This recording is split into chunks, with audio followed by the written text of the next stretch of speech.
हरिः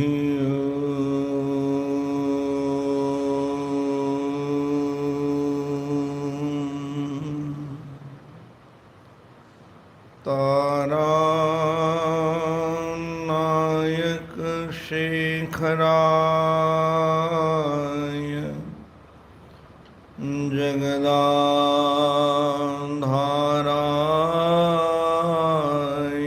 धाराधर छायाधारक कंधराय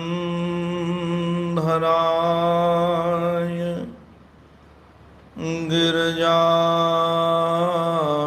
संगैक संगारिणे नद्य शेखरिणे दृशातिलकिने नारायणे नास्त्रिणे नागैः कंकणिने नगेन गृहणे नाथाय सेयन्नतिः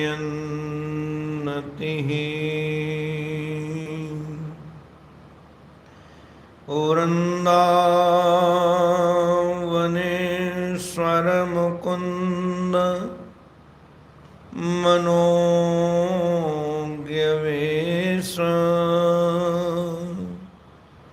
बंसी विभूषितकराम्बुजपद्मनेत्र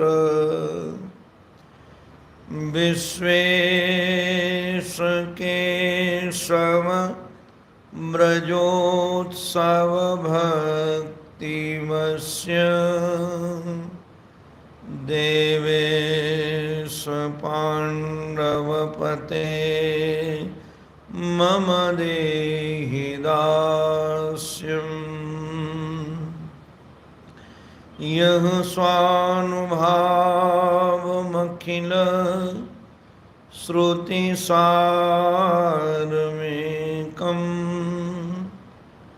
अध्यात्मदीपमति तितीरशतां तमोऽन्धम् संसारिणां करुणयाः पुराणगुह्यम् तं व्याससूनुमुपयामि गुरुं मुनीनाम्।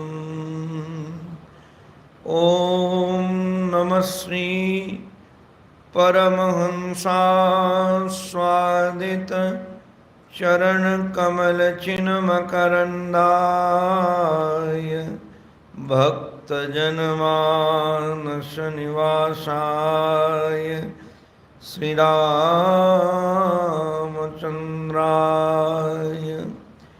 वागीशायस्य वदने लक्ष्मीर्यस्य च वक्षसि यस्यास्ते हृदये संवित् तं नृसिंहमहं भजे। अखण्डानन्दबोधाय शिष्यसन्तापहारिणे सच्चिदानन्दरूपाय तस्मै श्री गुरवे नमः। तस्मै श्री गुरवे नमः। श्रीमन्नारायण नारायण नारायण श्रीमन्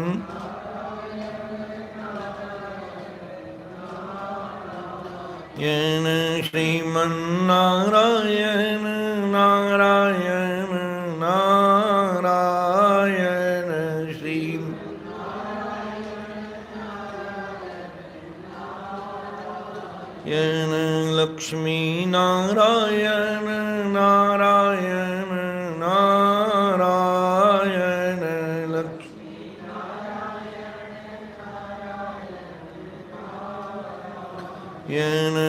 लक्ष्मी नारायण नारायण नारायण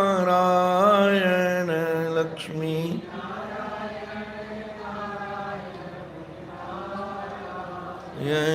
श्रीमन्नारायण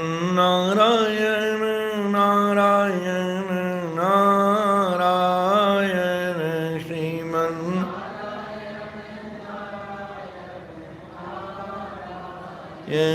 सद्गुरु नारायण नारायण नारायण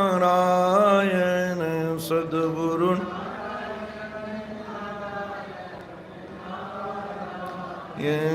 सद्गुरु नारायण नारायण नारायण सद्गुरु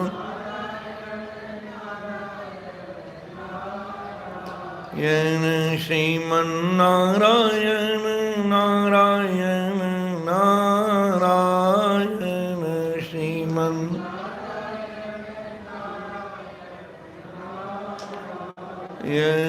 बद्री नारायण नारायण नारायण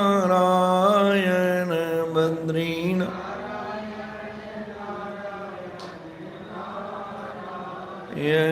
बद्री नारायण नारायण नारायण बद्री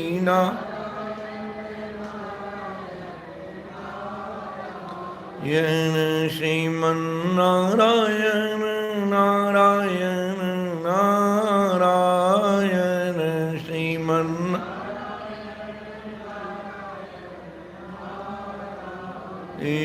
बोलो भक्तवत्सल भगवान की, सद्गुरुदेव भगवान की, श्री भाव भावेश्वर भगवान की। नमः पार्वती पतये हर हर महादेव हर हर महादेव हर हर महादेव। जीवन धन जीवन सर्वस्व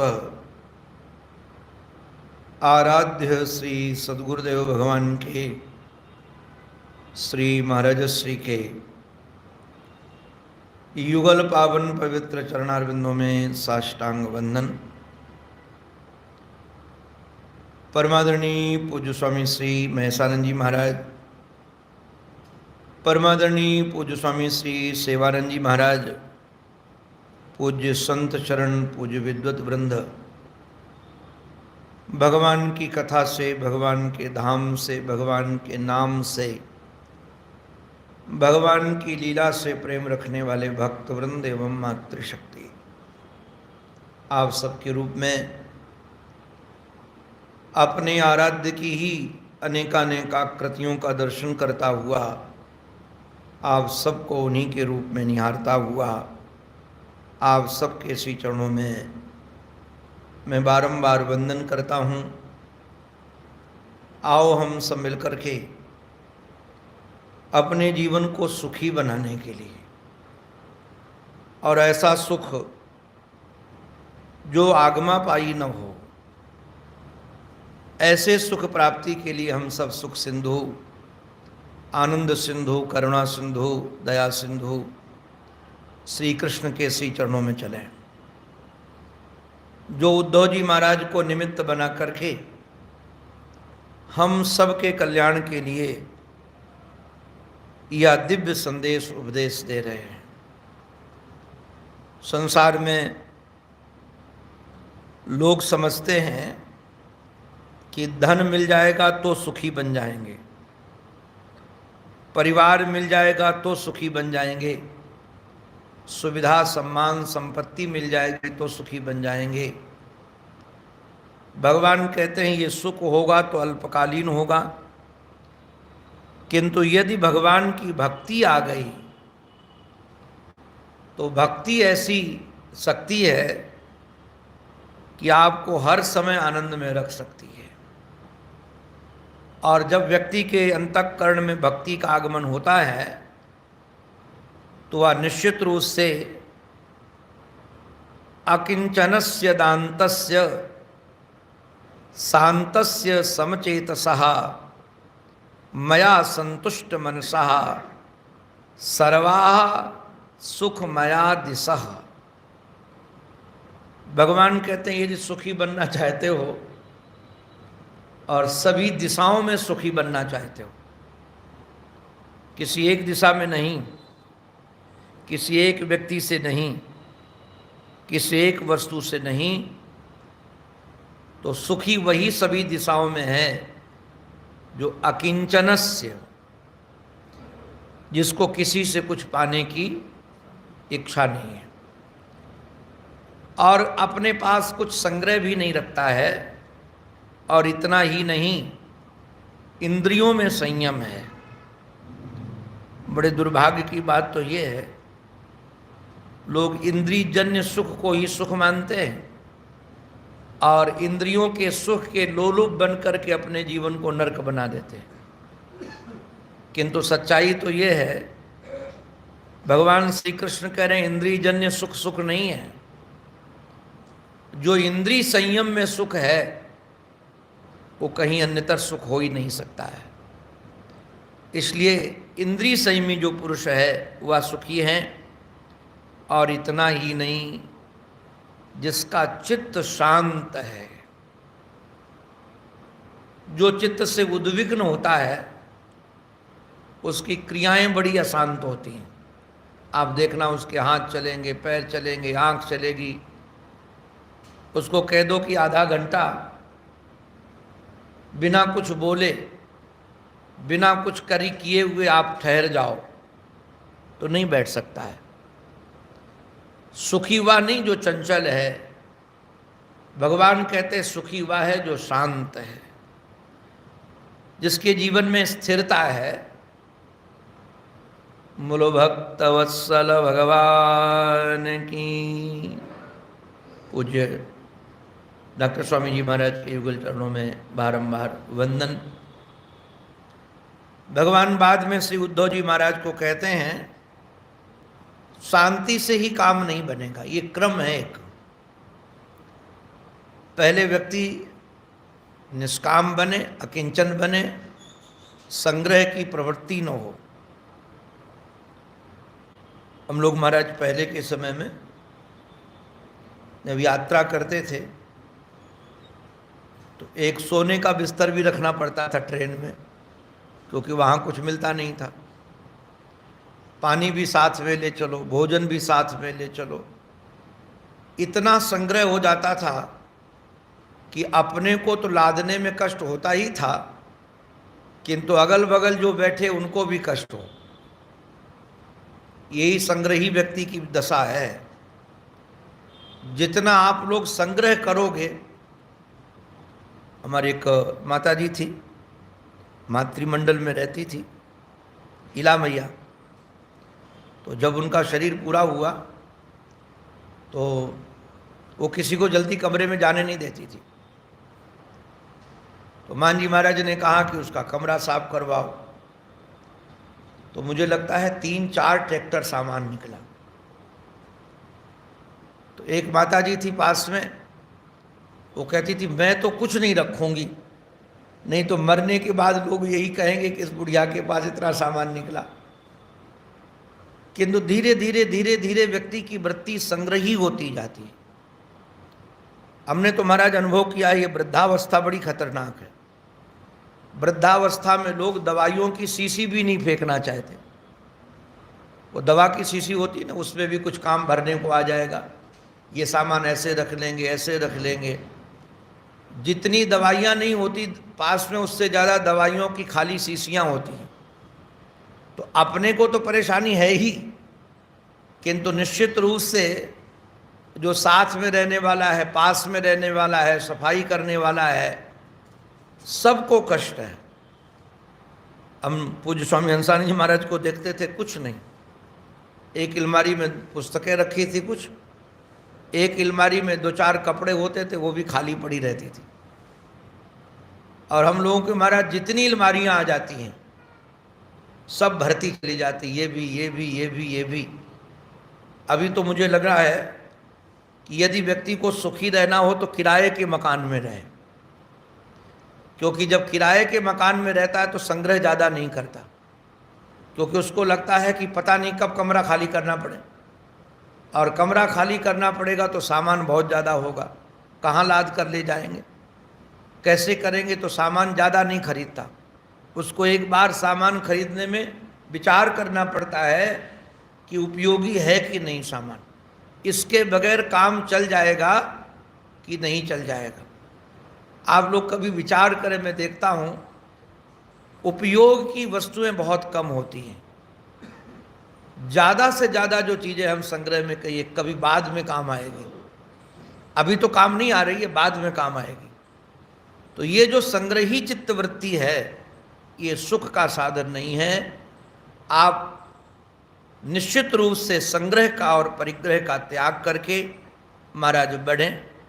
और बाद में भगवान तो यहाँ तक कहते हैं मया संतुष्ट मनसा, मया माने मेरे में। जब तक आपको भगवान में संतोष नहीं मिलेगा तो संसार में संतोष मिलना ही नहीं सकता है। जिसका मन भगवान से संतुष्ट है, अर्थात भगवान में ही उसकी सब क्रियाएं समर्पित हैं, अब भगवान के अतिरिक्त कुछ पाने का मानस नहीं है, उसके लिए क्या होगा? बोले सर्वाहा सुखमया दिशा।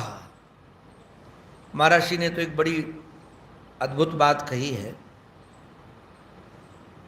संपूर्ण दिशाओं में उसे सुख ही सुख है, आनंद ही आनंद है। आप जरा विचार करना, इस दृष्टांत पर दृष्टि जाएगी तो आपको पता चलेगा कि कामनावान व्यक्ति कितना दुखी होता है और कामनावान व्यक्ति कितना पराधीन होता है, कामनावान व्यक्ति कितना लाचार होता है, कामनावान व्यक्ति कितना बंधन युक्त होता है। उसको लगता है कि मैं बंधन मुक्त हूँ। एक दिन मैं भी विचार कर रहा था कि कई बार छोटे छोटे लोगों से परेशान हो जाए कोई व्यक्ति और उस परेशानी से निपटने के लिए किसी बड़े गुंडे के पास चला जाए कि भाई ये हमको छोटे छोटे लोग परेशान कर रहे हैं, आप इनसे बचा लो। तो छोटे छोटी परिस्थितियों से भले वो बचा ले, किंतु जब उसके चक्कर में आप फट गए तो फिर कभी बचने वाले नहीं हो। यहाँ एक महात्मा थे, वैष्णो माता मंदिर बनाया, तो वैष्णो माता मंदिर बनाया, वैश्य परिवार के थे दिल्ली के, और हमसे बड़ा स्नेह रखते थे। अब उनके सामने एक व्यक्ति सज्जन थे, उनसे वो परेशान थे, तो किसी ने कहा कि आप इनसे परेशान हो तो अमुक के पास चले जाओ। तो अमुक के पास गए तो अमुक ने कहा कि भाई हम कैसे विरोध करें किसी का, आप हमको कुछ उसमें रख लो। तो मंदिर का सेवायत बना लिया उनको। मंदिर का सेवायत बनाने के बाद आपको क्या कहें उनकी जो दशा हुई। मान जी महाराज के पास रोते थे हमको बचा लो, और कोई नहीं बचा पाया। बाद में उनको सब आश्रम छोड़ करके वृंदावन से भाग नहीं पड़ा, आप चाहता था जिंदा हैं कि चले गए। तो मैं एक दिन उस घटना को विचार कर रहा था, तो कई बार होता है कि अरे पैसा हो तो निश्चित रूप से ये हमारे परेशानी नहीं होगी, ये परेशानी नहीं होगी, और छोटी छोटी परेशानियों से बचने के लिए व्यक्ति पैसे का संग्रह करने लगे। ये पैसे का संग्रह, कामना का संग्रह ऐसा बड़ा गुंडा है, फिर इतनी परेशानी है उसके पीछे, इतनी परेशानी है, रक्षण में परेशानी, बाद में देने की परेशानी। महाराज कई लोगों के पास पैसा होता है तो मर नहीं पाते जल्दी, किसको दूं, ये किसके नाम बिल बनाऊं, देना होता नहीं है। तो हमको लगता है कि छोटी छोटी समस्याओं से बचने के लिए कई बार हम देखते हैं कि पैसा नहीं होता है तो उपेक्षाएं बहुत होती हैं, कष्ट होता है, किंतु उन छोटी छोटी उपेक्षाओं से, कष्ट से बचने के लिए पैसा कमाने में लग जाए व्यक्ति संग्रह में, तो और जो बड़ी परेशानियां आ जाती है उसका सामना वो करते करते फिर जीवन ही बीत जाता है। मरकर छूटता नहीं, जैसे बड़े गुंडे से वो छूटा नहीं, ऐसे मरे बगैर छूटता नहीं है। तो निष्काम व्यक्ति जो है और जो संग्रही नहीं है, उसके लिए सभी दिशाएं आनंद देने वाली, मंगल देने वाली हैं। महर्षि ने कहा कि वो किसी से कोई कामना रखता नहीं है। कामना तो क्या कहा जाए संसार की, न पारमेष्ठ्यम न महेंद्र कुमारा दृष्ण्यम न सार्वभौमम न रसाधिपत्यम न योग सिद्धिर अपनर्भवम वा मय्यार्पितात्मेक्षति तद विनान्यात्। उसको कुछ भी नहीं चाहिए,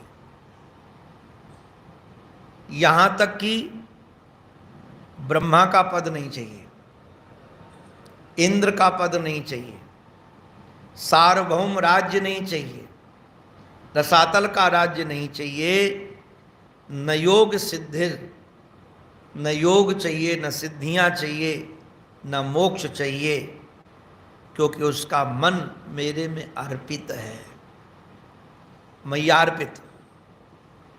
उसको कुछ दूसरा चाहिए नहीं। महर्षि ने इस श्लोक की व्याख्या में एक बड़ा दिव्य दृष्टांत दिया है। एक भिक्षुक रास्ते में बैठा था, तो कोई शहंशाह बादशाह की सवारी निकल रही थी, तो सिपाहियों ने कहा, अरे भिखारी रास्ता खाली कर। तो भिक्षुक ने कहा कि क्यों रास्ता खाली करूं? बोले बादशाह आ रहे हैं। तो हमारे महर्षि कहते, उसने कहा कि बादशाह में क्या कौन पक्षी होता है, खुर, उसमें सोने के पंख हैं क्या? उसमें क्या विशेषता ऐसी जो खाली कर दे? बोले बादशाह है। उसको हटा रहे थे, तब तक बादशाह आ गया। तो बादशाह से कहा क्यों रास्ता खाली करें? बादशाह ने कहा मैं बादशाह हूं। तो बहुत हंसा फकीर वो। बोले किस बात के बादशाह, जरा बताओ हमको, तुम्हारे में क्या विशेषता है? बोले अपने राज्य से हम जिसको चाहें उसको निकाल सकते हैं, अपने राज्य से जिसको चाहें हम उसको निकाल सकते हैं। तो फकीर भिक्षुक ने कहा कि बादशाह बड़े, आप बादशाह हो, एक काम करो, अपने राज्य से सारे मच्छर निकाल दो, सारे मक्खियां निकाल दो। उसने कहा ये तो नहीं निकाल सकता हूं। तो बोले काई बात को, तुम बादशाह हो, कहते हो जिसको चाहो उसको निकाल दो, मच्छर को निकाल नहीं सकते, मच्छरों को, मक्खियों को निकाल नहीं सकते। महाराज वो बादशाह संगीता समझ गया कि कोई संत हैं, तो प्रार्थना की कि महाराज आप महल पधारो। तो भिक्षुक की मौज, भिक्षुक चल पड़ा। जैसे महल में गया तो देखा क्या, दरवाजे पर बंदूक लिए सब सैनिक खड़े हुए हैं। तो भिक्षुक ने पूछा ये कौन है? बोले हमारे रक्षक हैं। तो हंस करके महात्मा बोले कि मैं तो समझता था तू महल में रहता है, किंतु अब पता चला तू जेल में रहता है, क्योंकि जेल में सुरक्षक लोग रहते हैं। महाराज इस दृष्टांत को आज पढ़ के हम बड़े आनंद ले रहे थे। लोग समझते हैं बंदूक वाले लेकर चलते हैं हम तो हम बड़े हो गए। अरे महाराज उसकी फकीरी चली गई, बंधन युक्त हो गए। बोले हम तो समझते थे तुम महल में रहते हो और तुम तो जेल में रहते हो कि तुम भाग न जाओ, या सैनिक यहाँ लगे हुए हैं। महात्मा ने कहा नहीं महाराज, सुरक्षा के लिए रखना पड़ता है। तब तक लेकर अंदर गए, उनको भोजन वोजन कराया। महात्मा आराम कर रहे थे, संध्या का समय हुआ तो महाराज वो बादशाह पूजा गृह में बैठ करके स्तुतियाँ गाने लगा और स्तुतियों में कुछ मांग रहा था। तो जैसे वो फकीर ने सुना भिक्षुक ने, तो वो चल पड़ा। तो कहा कि कहाँ जा रहे हैं महाराज छोड़ करके? बोले मैंने तो समझा था कि आप बादशाह हो इसलिए आए थे, आप तो नंबर 1 के भिखारी हो। बोले हम दूसरे से नहीं, ईश्वर से। अरे बोले जो ईश्वर से भी मांगे वो नंबर 1 का भिखारी। मांग जहां जीवन में किसी से भी है, किसी भी प्रकार की, तो वह शहंशाह हो नहीं सकता है। मांग ना हो, कामना ना हो, हमने सुना कि महाराज जी से किसी ने कहा कि आपके शिष्य बिरला जी हैं, आप उनसे कह दो तो ये काम हो जाएगा। महाराज जी ने कहा बिरला को क्या, मैं ईश्वर को कभी नहीं कहता हूं तो बिरला को क्या कहूंगा। ये है शहंशाही। मांगने वाला व्यक्ति, कामना वाला व्यक्ति किंकर हो सकता है, ध्यान दीजिएगा, वो बादशाह नहीं हो सकता। वो फकीर चला गया। तो ये तो महात्मा जिनके हृदय में भक्ति है, अकिंचन भक्ति, अकिंचन जो भक्त हैं, दांत शांत स्वभाव वाले भक्त हैं, भगवान की में संतुष्ट हों चित्तवृत्ति वाले भक्त हैं, उनको सभी दिशाएं मंगलमय हैं। भगवान कह रहे हैं क्योंकि उनको कुछ भी कामना नहीं है। ब्रह्मा का पद चाहिए नहीं, इंद्र का पद चाहिए नहीं, सार्वभौम राजा का पद चाहिए नहीं, और असातल का पद चाहिए नहीं। न योग सिद्धिर अपुनर्भवम वा, सिद्धियां भी नहीं चाहिए, मोक्ष भी नहीं चाहिए। क्यों भाई? उनका चित्त भगवान में अर्पित है। यदि कुछ चाहिए तो भगवान चाहिए, मद विनान्यात्, भगवान चाहिए। और देखो ध्यान रखना, अंतःकरण की पवित्रता के लिए किया गया कर्म, भगवत प्राप्ति के लिए किया गया कर्म, वह बंधन का हेतु नहीं है और वह सकाम भी नहीं माना जाता। कारण क्या है? एक महात्मा हमको कह रहे थे, कामना के पेट में इतनी बड़ी कामना भर दो कि पेट फट जाए।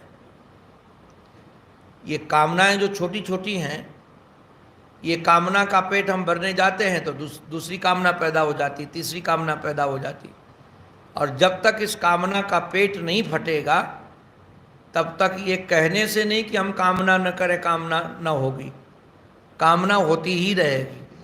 तो एक बार जहाँ ये कामना उठती है, उस कामना का पेट फाड़ दिया जाए तो कैसे कामना का पेट फटेगा? वो महात्मा कहते थे, भगवत प्राप्ति की कामना कर लो।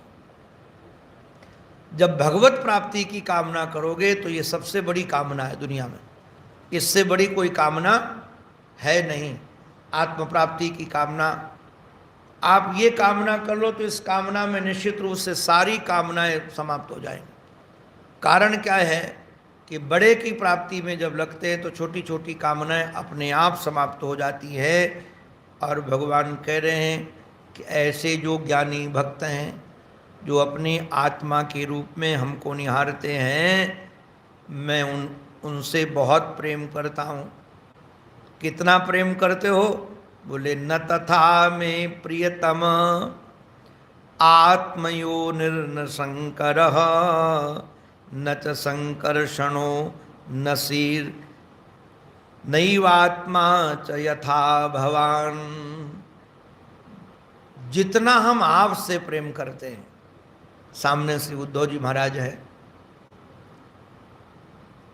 भगवान उद्धव का हाथ पकड़ रखे हैं, बोले उतना प्रेम हम किसी अन्य से नहीं करते, न अपने बेटे से, न अपने स्वरूप समान शंकर से, न भाई से, न पत्नी से। और प्रेम ही नहीं, कई बार लोग कहते हैं प्रेम करते हैं, प्रेम करते हैं, प्रेम करते हैं। ये प्रेम कहने कहने से प्रेम में क्रिया तो भी कुछ होनी चाहिए। बोले हम इतना प्रेम करते हैं, इतना प्रेम करते हैं और आदर भी करते हैं। भगवान अपने प्रेमियों का आदर करते हैं। कैसा आदर करते हैं? भगवान स्वयं कह रहे हैं। कैसा आदर करते हैं? बोले निरपेक्षम मुनिम शांतम निर्वैरम समदर्शनम अनुव्रजाम्य हम नित्यम। जो हमारे भक्त निरपेक्ष हैं, कोई कामना नहीं रखते, कोई अपेक्षा नहीं रखते। मुनि माने जो मननशील है, मनन में लगे रहते हैं। और शांतम, चित्त शांत है एकदम।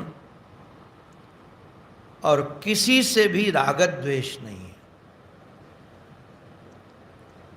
आप लोग जरा इस बात को ध्यान रखना,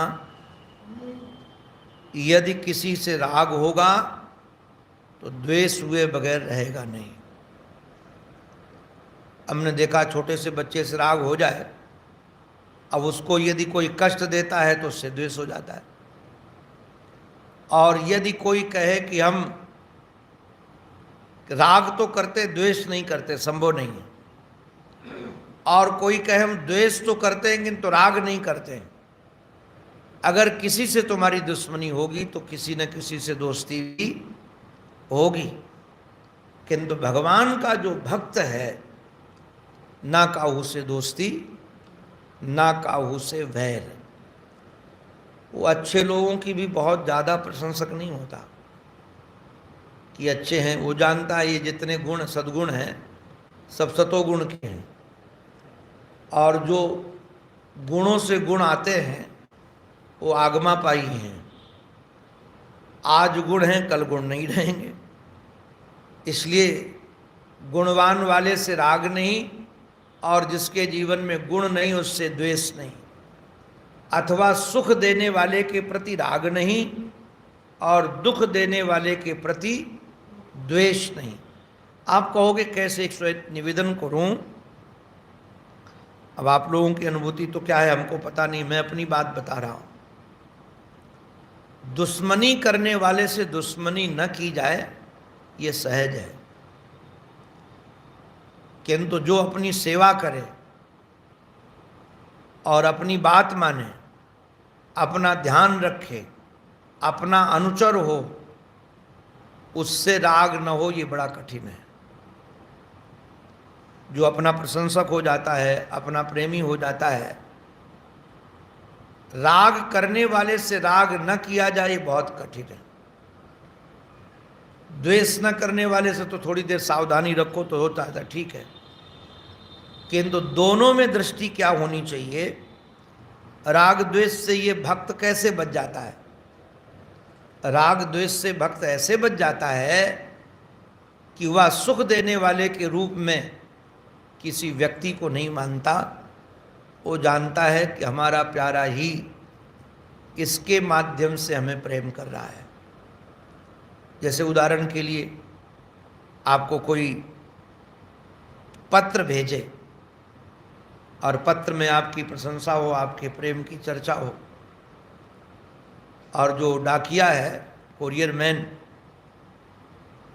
वो आपको पत्र दे जाए, तो पत्र पढ़ने के बाद आप कोरियर मैन को चूमने जाओगे क्या कि भाई बहुत अच्छा लाके पत्र दे दिया है? किंतु जिसने प्रेम भरा पत्र दिया है उस पर आपका होगा, दृष्टि होगी कि बहुत भाव से लिखा है उन्होंने। ऐसे ही कोई गाली भरा पत्र दे जाए तो गाली भरा पत्र पढ़ करके आप कोरियर मैन को या डाकिया को गाली तो नहीं दोगे कि तूने ऐसा गंदा पत्र कैसे दे दिया, गलत पत्र कैसे दे दिया। आपका तो पता होगा ये तो निश्चित रूप से बेचारा वाहक है, संवाहक है, ढोकर ले आया। ऐसे संसार में जितने भी सुख दुख देने वाले लोग हैं, भक्ति की दृष्टि में वो कोरियर मैन से ज़्यादा नहीं होते। वो जानता है कि इसके पीछे करने वाले भगवान हैं, हमारा ठाकुर है। तो अब यदि ठाकुर पर दृष्टि होगी तो नाराज भी होना होगा तो ठाकुर से होगा। हमने एक दिन देखा कि महात्मा ठाकुर जी को बहुत नाराज थे और गाली दे रहे थे उनको। तो मैंने पूछा, महाराज गाली क्यों दे रहे हो? बोले यही सब माया फैलाता रहता है, यही सब रायता फैलाता रहता है। और उनका संबंध ठाकुर जी से अलग था, तो कहते थे रायता फैलाता रहता है, इसके रायते में हम परेशान हैं। तो बोले गाली न दे तो क्या दे? तो राग द्वेष की शिथिलता दो ही दृष्टि से हो सकती है। एक दृष्टि भगवत दृष्टि से है कि सब कुछ करने कराने वाले भगवान हैं, और दूसरी दृष्टि है कि इसकी सत्ता नहीं है, स्वप्न के समान है। स्वप्न में कोई हमको गाली दे तो जागने के बाद हम उससे जाकर झगड़ते नहीं हैं। स्वप्न में हमारी बहुत कोई सेवा करे तो जागने के बाद उसके हम शुक्रगुजार नहीं होते। तो जगत को स्वप्नवत देखने पर अथवा जगत को भगवन में देखने पर ही रागत द्वेष की शिथिलता हो सकती है, और किसी साधन से हो नहीं सकती है। घृणा होना एक अलग बात है, कई बार लोग घृणा कर लेते हैं, घृणा रागत द्वेष की शिथिलता नहीं है। तो कहा कि महाराज जो महात्मा निर्वैर हैं, इसलिए बाद में कहा समदर्शन। ये निर्वैर कौन होगा? जो समदर्शन होगा, सब जगह भगवत दर्शन करेगा, वही निर्वैर हो जाएगा। भगवान कह रहे हैं अनुब्रजाम में हम नित्यम, ऐसे भक्त के पीछे पीछे, ये ज्ञानी भक्त हैं जी, ऐसे ज्ञानी भक्त के पीछे पीछे मैं घूमता रहता हूँ, मैं पीछे पीछे चलता हूँ। भक्त हमारा चलता है, उसके पीछे पीछे चलता हूँ। उद्धव जी महाराज ने पूछ दिया, महाराज पीछे पीछे क्यों चलते हो? बोले इसलिए चलता हूँ, पूये त्यंग्र रेणु भी। ये पूये का अर्थ हमारे श्री श्रीधर स्वामी पाद ने बहुत अच्छा अर्थ किया है, उसी अर्थ का अनुसंधान महाराज श्री ने भी किया है।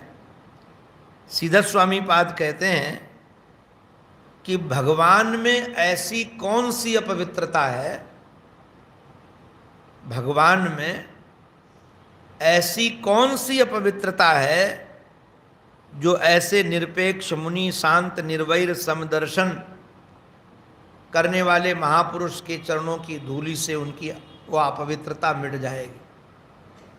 भगवान तो पवित्र से भी पवित्रतम है। हम लोग मंत्र पढ़ते हैं, अपवित्र पवित्रो वा सर्वावस्थांगतोपि वह यस्मरेत पुंडरीकाक्षम सबाह्याभ्यंतर शुचि। तो ऐसे परमात्मा में अपवित्रता है क्या? श्रीधर स्वामी जी महाराज कहते हैं कि भगवान में सारे का सारा विश्व समाया है, भगवान के अंग अंग में विश्व समाया है। अब जो विश्व समाया है, इस विश्व में अच्छे लोग भी हैं और बुरे लोग भी हैं। आप लोग जरा ध्यान रखना,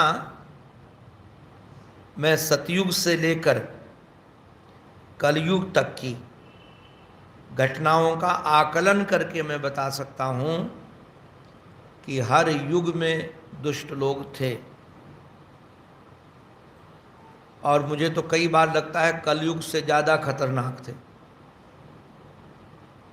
आप कहेंगे क्यों? सतयुग में क्या असुरों की कमी थी? बहुत सारे थे, दैवासुर संग्राम होता रहता था, बड़े बड़े दैवासुर संग्रामों का वर्णन है देवी भागवत में, तो ऐसा विलक्षण वर्णन है कि रोमांच हो जाता है। दैवासुर संग्राम में भगवती ने कैसे काम किया है।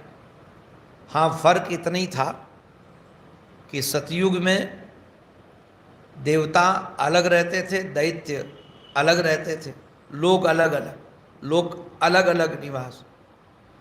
किंतु जैसे त्रेता आया तो त्रेता में फर्क ये हो गया कि एक ही लोक में दोनों आ गए। राम भी भूमंडल में थे और रावण भी भूमंडल में था।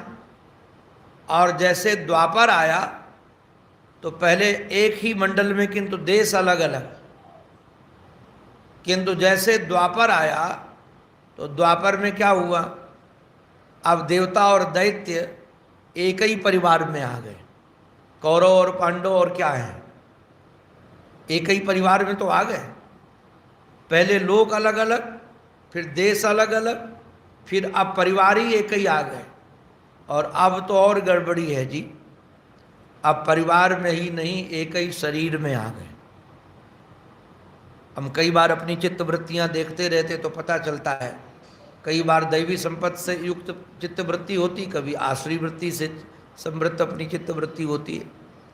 एक ही शरीर में है, तो एक शरीर में होने से ज़्यादा खतरा है। तो ये सज्जन और दुर्जन जब से सृष्टि बनी है तब से हैं। और जो इस भ्रांति में हो कि ये सब मिट जाएंगे तब मैं शांति से बैठूंगा, ये भ्रांति भ्रांति ही रहेगी। आप जरा विचार करिए, भगवान ने, श्री कृष्ण ने, मैं महाभारत का अवलंबन लेकर बोल रहा हूँ, भगवान श्री कृष्ण ने अपने परिवार में सतोगुण की वृद्धि करके देवताओं को ही उत्पन्न किया। बहुत सारे देवता थे, असुरों को समाप्त करने का पूरा प्रयास किया, दुष्टों को समाप्त करने के लिए पूरा प्रयास किया, किंतु बाद में दुष्टता का संचार परिवार में ही हो गए, बच्चे ही गड़बड़ा गए, सबको समेट करके लेकर चले गए। तो क्या चले गए तो तुरंत कोई सतयुग आ गया, कलयुग आया, और कलयुग में इस प्रकार के लोगों का विस्तार होता रहा। तो भगवान के श्री विग्रह में अनेकानेक लोक हैं, उन लोकों में अनेक अनेक दुष्ट प्रवृत्ति वाले लोग भी हैं, और दुष्ट प्रवृत्ति वाले लोग हैं तो भगवान चाहते हैं कि यदि हम ऐसे संत के पीछे पीछे चलेंगे, ऐसे भक्त के पीछे पीछे चलेंगे, तो निश्चित रूप से वो सब पवित्र हो जाएंगे। एक बार मैं बंबई में महाराज जी के गीता का प्रवचन सुन रहा था, वहाँ रोज रविवार को कैसेट बजाई जाती है, तो महाराज जी ने कहा इसी श्लोक का उच्चारण करके कि भगवान ऐसे भक्तों के पीछे पीछे घूमते रहते हैं कि मैं पवित्र हो जाऊं। तो भगवान में अपवित्रता क्या है? तो महाराज जी ने कहा एक सबसे बड़ी अपवित्रता बताएं। क्या अपवित्रता है? भगवान गीता में कहते हैं कि ये यथा माम प्रपद्यन्ते तांस तथैव भजाम्य हम, जो हमारा जैसे भजन करता है मैं उसका वैसे भजन करता हूँ। तो कितने भक्त हैं जो भगवान के अनन्य भक्त बन जाते हैं, अनन्य भक्त। अब उनकी दृष्टि में भगवान के अतिरिक्त कोई दूसरा नहीं है, वो दूसरे को प्रेम नहीं करते, वो तो अनन्य बन जाते हैं, किंतु श्रीमान जी क्या अनन्य बन पाते हैं? वो सब भक्तों को कहते हम तुम्हारे हैं, हम तुम्हारे हैं, हम तुम्हारे हैं। तो सबको अपना अपना कहते रहते तुम्हारे तुम्हारे तुम्हारे। तो बोले ये दोष आ गया, कहते तो है किंतु हो नहीं पाते। तो बोले इस दोष का निराकरण कैसे होगा? तो जो निर्भय महापुरुष हैं, शांत महापुरुष हैं, जो संतुष्ट महापुरुष हैं, जो इंद्रिय संयमी महापुरुष हैं, ऐसे भक्तों के पीछे पीछे भगवान घूमते हैं तो निश्चित रूप से वो पवित्र हो जाते हैं। निष्किंचना मयि अनुरक्त चेतसः शांता महंतो अखिल जीववत्सलाः कामयी रनालब्ध धियो जुसन्ति यत् तन्निरपेक्षम न विदुस्सुखम मम। भगवान कह रहे हैं जो निष्किंचन भक्त है, ये निष्किंचन शब्द पर भगवान ने बड़ा जोर दिया है। कई श्लोकों में क्रम से देखा जाए, निष्किंचना नाम मयि अनुरक्त चेतसा, जो निष्किंचन भक्त हैं और मेरे में अनुरक्त चित्त वाले हैं, मैं उनका हो जाता हूँ।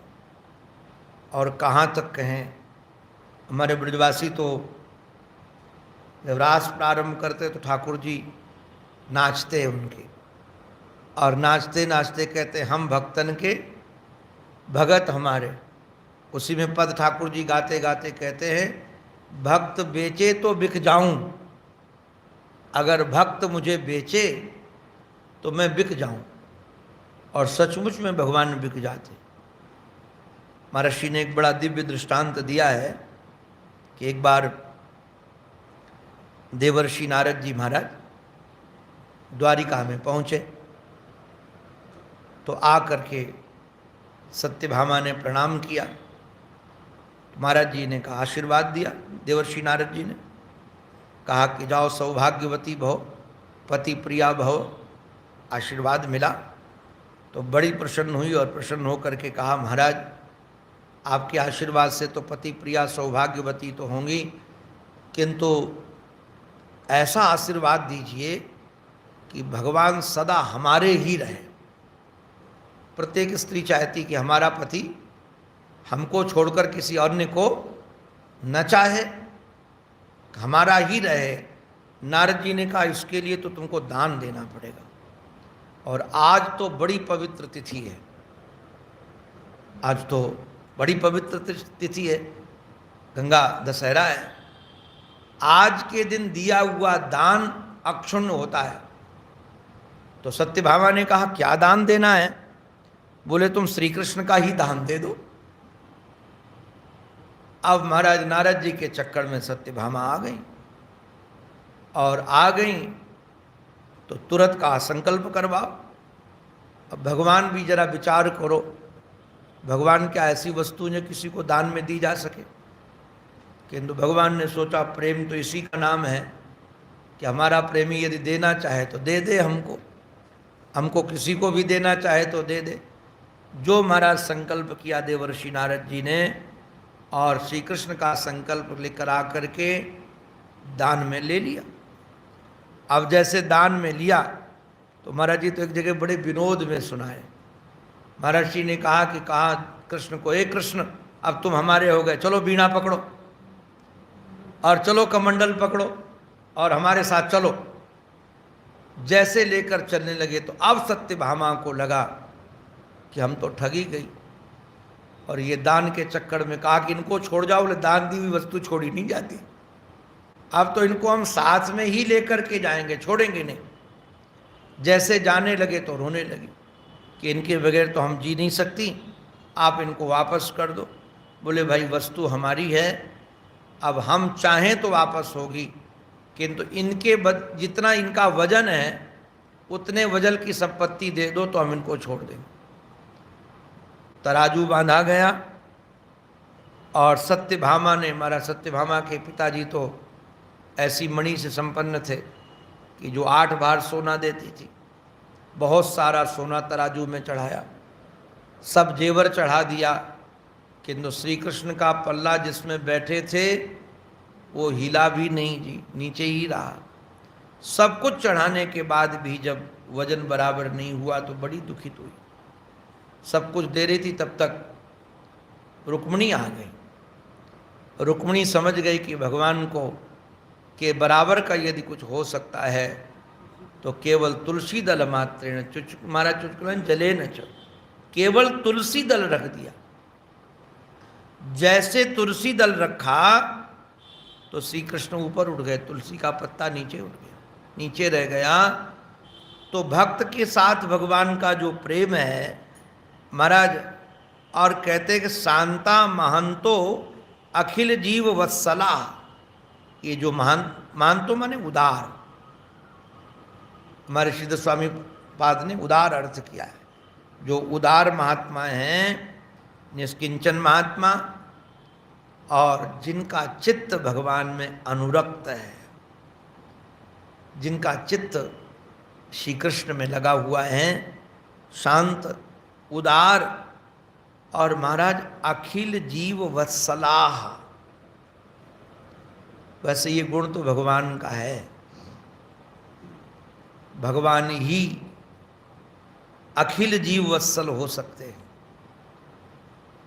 हम लोग तो वात्सल्य रूपी सद्गुण से हृदय संपन्न तो होता है, किंतु अपनों के लिए